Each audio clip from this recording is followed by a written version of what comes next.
Welcome to our channel. కళ్ళద్దాలు లేని కంటి చూపు కావాలనుకుంటున్నారా? అలా అయితే నేను చెప్పిన రెమెడీ పాటించండి, షూర్గా మీరు ఈ ప్రాబ్లం నుంచి బయటపడతారంటున్నారు ఎండి ఆయుర్వేద కవిత గారు. సో మేడం అసలు ఈరోజు మనకి ఎలాంటి రెమెడీ చెప్పబోతున్నారు, ఈ రెమెడీతో మన విజన్ ఇంప్రూవ్ ఎలా అవుతుందో తెలుసుకుందాం. నమస్తే మ్యామ్. నమస్తే అండి. మేడం, చిన్నలు లేదు పెద్దలు లేదు, 2 years బేబీ నుంచి నేను చూశాను మేడం. 2 years బేబీ నుంచి కళ్ళద్దాలు స్పెట్స్ పెట్టుకుంటున్నారు. అవును. సో ఇలా ఎందుకు అవుతుంది మేడం? ఫస్ట్ సో యాక్చువల్లీ మరీ యంగ్ చిల్డ్రన్లో ఈ మయోపియా కానీ హైపర్మెట్రోపియా ఏదైతే ఉందో, షార్ట్ విజన్, లాంగ్ విజన్ అన్నది, ఇది మాత్రం జెనెటికల్ చేంజెస్ అండి. బట్ పెద్దవాళ్ళలో వచ్చేది కూడా ఏంటంటే, ఒకటి హెరిడిటరీ మయోపియా అంటాం, అంటే పేరెంట్స్కి ఉంటే చైల్డ్కి వస్తుంది. అది కొన్ని సంవత్సరాలు పెరుగుతూ పోయి తర్వాత స్టెబిలైజ్ అయిపోతుంది అనమాట. అలా కాకుండా ఎక్కువగా గ్యాడ్జెట్స్ వాడడం, because of increased screen time. Covid తర్వాత నుంచి వచ్చిన మేజర్ ఎఫెక్ట్ చిల్డ్రన్లో ఏంటి అంటే ఇంక్రీజ్డ్ స్క్రీన్ టైం. దాని మూలంగా కూడా ఇప్పుడు ఈ విజన్ ఎర్రర్స్ అనేవి బాగా పెరిగిపోయినాయి. అండ్ అలాగే స్క్రీన్ టైం అంటే సాఫ్ట్వేర్ ప్రొఫెషనల్స్ కానీ ఎవరైనా సరే ఎక్కువగా స్క్రీన్ మీద ఉండే వాళ్ళకి కూడా ఈ డ్రై ఐస్ కానీ, ఐ ఇన్ఫెక్షన్స్, కంట్లో నీరు తగ్గిపోవడము, ఇలాంటి సమస్యలన్నీ ఎక్కువగా వస్తున్నాయి. అండ్ అలాగే వాళ్ళకి విజన్ ఎర్రర్స్ కూడా చాలా పెరుగుతున్నాయి. సో దానికి ఒక చిన్న చిట్కా ఏంటి అని అంటే, ఇది త్రిఫలా చూర్ణం. ఇది అందరికీ తెలిసినదే, ఈజీగా దొరుకుతుంది కూడా. 1 టీ స్పూన్ త్రిఫలా చూర్ణాన్ని ఉదయం పూట అలాగే నైట్ టైం కూడా 1 స్పూను, వీలైతే ఆవు నెయ్యి అయితే మరీ మంచిది. త్రిఫలా చూర్ణాన్ని ఒక ప్లేట్లో కానీ చిన్న బౌల్లో కానీ వేసుకొని ఇంత క్వాంటిటీ ఉదయం సాయంత్రం తీసుకోవాలండి. సేమ్ అంటే ఇంత క్వాంటిటీని, అంటే దీంట్లో హాఫ్ మేడం, ప్రతిసారి కలుపుకున్న ప్రతిసారి ఇంత క్వాంటిటీ తీసుకోవాలి. కలుపుకున్న ప్రతిసారి ఇంత క్వాంటిటీ అంటే 5 grams ఆఫ్ త్రిఫలా చూర్ణాన్ని 1 టీ స్పూన్ ఆఫ్ నెయ్యిలో కలుపుకొని ఉదయం పరగడుపున, సాయంత్రం కూడా భోజనానికి 1 గంట ముందు తీసుకుంటే కంటికి సంబంధించిన సమస్యలు నివారించబడతాయి. అలాగే పడుకునేటప్పుడు ఇది కొబ్బరి నూనె. పడుకునేటప్పుడు ప్రతి ఒక్కరూ కూడా, చిన్నపిల్లల నుంచి పెద్ద వయసు వాళ్ళ వరకు కూడా, పాదాలకి ఈ కొబ్బరి నూనె బాగా పట్టిస్తే కళ్ళు చల్లగా ఉంటాయి. సో అక్కడ ఉంటుంది యాక్చువల్లీ కంటికి సంబంధించిన అంటే స్టిమ్యులేటింగ్ పాయింట్స్ కానీ ఏదైనా సరే, పాదాలకి పాదాభ్యంగం అంటాం, అక్కడ బాగా మసాజ్ చేయాలి. అంటే అరికాళ్ళు పైన ఫీట్ కింద సోల్స్లో బాగా మసాజ్ చేస్తే మంచి నిద్ర పడుతుంది. ఆ కాళ్ళల్లో ఉండే మంటలు అవి తగ్గుతాయి. అలాగే కళ్ళు కూడా చల్లగా ఉంటుంది అనమాట. సో ఇది కొబ్బరి నూనె ప్రతిరోజు రాత్రి పడుకోబోయే ముందు ఒక 5 minutes పాదాల మీద మనం టైం స్పెండ్ చేస్తే చాలా హ్యాపీ స్లీప్ అండ్ అలాగే గుడ్ విజన్ ఉంటుంది. ఇంకొకటి ఇదొకటి ఏంటి అని అంటే, కళ్ళు ఎక్కువగా అంటే స్క్రీన్ మీద టైం ఫోకస్ చేసేవాళ్ళు, పెద్దవాళ్ళు కానీ చిన్నపిల్లలు కానీ వర్కింగ్ ప్రొఫెషన్స్ కానీ, వీళ్ళకి ఏంటంటే కళ్ళు అలసిపోతాయి. అంటే వాళ్ళు సిస్టమ్ మీద యాంటీ గ్లేర్ అదేంటి స్క్రీన్ ఉన్నా కూడా కళ్ళు తొందరగా అలసిపోతాయి. అలాంటి వాళ్ళు డ్రై ఐస్ కూడా ఎక్కువ ఉంటాయి.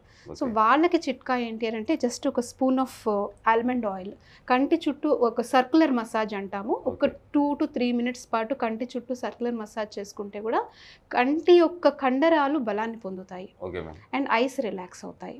ప్రతిరోజు కూడా ఇది ఆవు నెయ్యి రోజు స్నానం చేసుకోవడానికి ముందు కానీ లేదంటే పడుకోబోయే ముందు కానీ 2 చుక్కలు ఆవు నెయ్యి కళ్ళలో వేసుకుంటే చాలా మంచిది.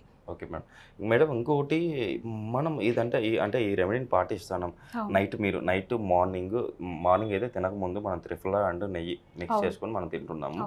రాత్రి డిన్నర్కి ముందు కూడా మనం తీసుకుంటాం. రెగ్యులర్గా మనం ఇలా తీసుకుంటున్నాం. మీరు చెప్పినట్టు కొబ్బరి నూనె అయితే పాదాలకు మసాజ్ చేసుకుంటున్నాం, ఆల్మండ్ ఆయిల్ని కళ్ళల్లో చుక్కల్లో వేసుకుంటున్నాం.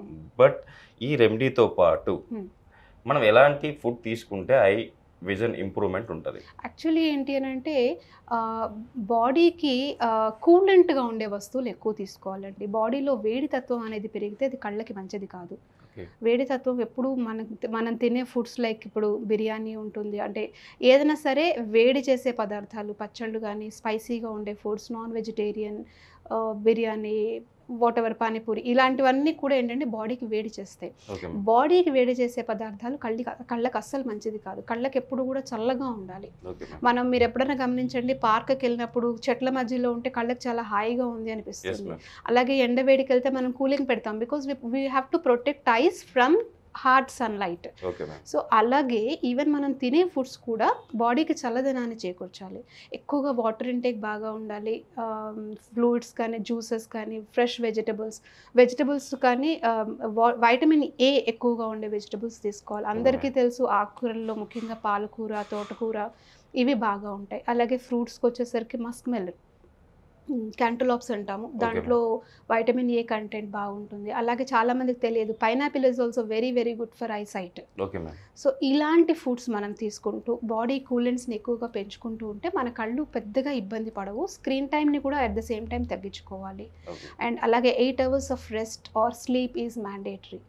చాలామంది నాకు 1 hour స్లీప్ సరిపోతుందండి, నేను వర్క్ చేసుకుంటాను అంటారు, కానీ but for eyes it is not sufficient. Okay ma'am. Resting of eyes is necessary along with sleep for 8 hours. Okay ma'am. ఇది ఇంపార్టెంట్ అన్నమాట. మేడం ఇంకొకటి, మన తల్లిదండ్రులు చాలామంది తల్లిదండ్రులు పిల్లల భోజనం చేయట్లేదని చెప్పేసి మొబైల్ ఫోన్స్ ఇస్తూ ఉంటారు. వాళ్ళకి దానివల్ల కూడా ఐసైట్ పెరిగే అవకాశం ఉంది. డెఫినెట్లీ పెరుగుతుంది. సో అలాంటి తల్లిదండ్రులకు మీరు ఎలాంటి సలహా ఇస్తారు?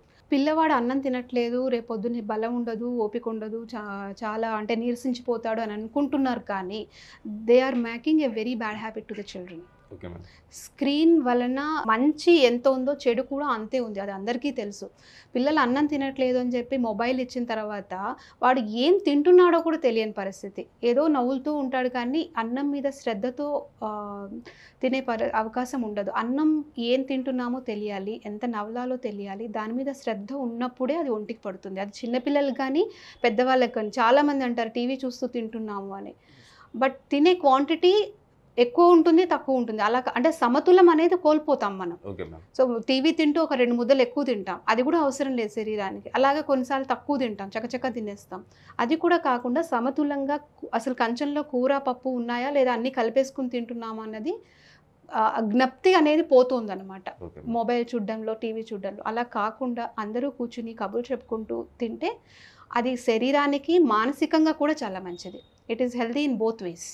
ఓకే మ్యామ్, చూసారు కదండి మేడం చెప్పిన రెమెడీ. మీరు ఇలా త్రిఫలాని నెయ్యిలో వేసుకొని మీరు రెగ్యులర్గా మీరు తీసుకోవడం వల్ల morning and night me eye vision అయితే ఇంప్రూవ్ అవుతుంది అని చెప్పేసి మేడం అన్నారు. మీరు కూడా రెగ్యులర్గా పాటించి మీరు ప్రాబ్లం నుంచి బయటపడతారని ఆశిస్తున్నాను. మేడం ఇంత మంచి రెమెడీ చెప్పినందుకు మా ప్రేక్షకుల తరపు నుంచి థ్యాంక్ యూ.